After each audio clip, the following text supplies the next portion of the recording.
I don't know where this program would be without Ann Lynch.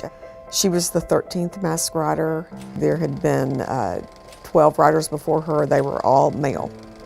And so she came around in 1974. And so when it came time for tryouts, she wanted to try out, and she was told she couldn't. And she was not going to take no for an answer. I know Ann Lynch was the first female masked rider, and I know it was a big moment in the masked rider program. That started paving the way for us female riders to become the masked rider. She was an expert rider. She worked at the farm where the masked rider horse was kept, and so she would kind of sneaky ride the horse. Happy Five was his name. I think that's funny that she would do that. That would never happen these days. We got the horse on lockdown pretty much, so a random person would not ride the horse, but she, she would ride him, so she knew she could handle him. And so she tried out, and she was chosen because she was the best. I attended a junior college before Texas Tech, and that was the first time I'd ever seen a masked rider. It was the first year for Fearless Champion to be the horse, and I thought it was the coolest thing. And so I did a lot of research the day that I applied to Tech, and that moment I set a goal and I said I was going to be the masked rider.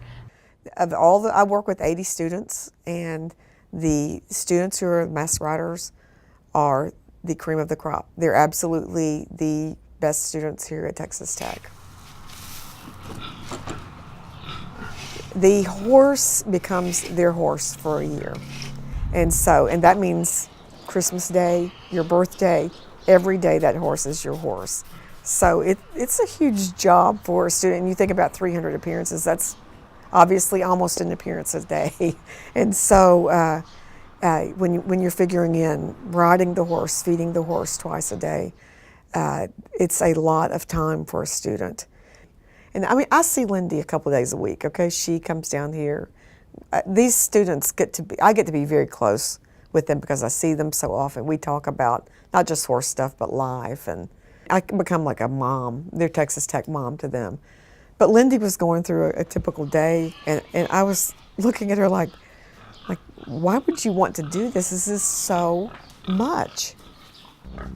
The fact that it's a horse, and I grew up loving horses, and so I'm the weird horse girl in school, and so just seeing that your passion can kind of go farther, and I love to represent any school that I go to, and so being able to ride a horse and represent the university at the highest ability you can, the masked rider position kind of embodies all of that.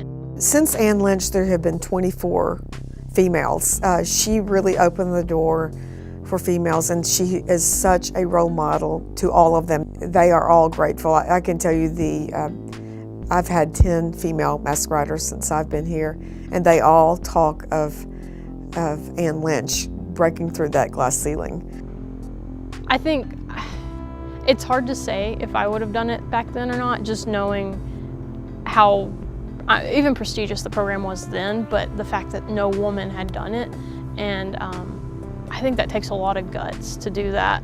I think the community had grown so accustomed to having male riders, it was kind of a hard pill to swallow at first, that there was going to be a female rider. And so she went through quite a bit of negative press and negative comments from people who thought the masked rider should always be a man. And Ann has the wonderful kind of personality where she's very sweet, but she's very driven. And luckily for us, she held fast in her beliefs and ended up being such a role model for little girls, and I don't know what we would have done without her. For little girls that, the little girl I used to be, it gives them somebody to look up to.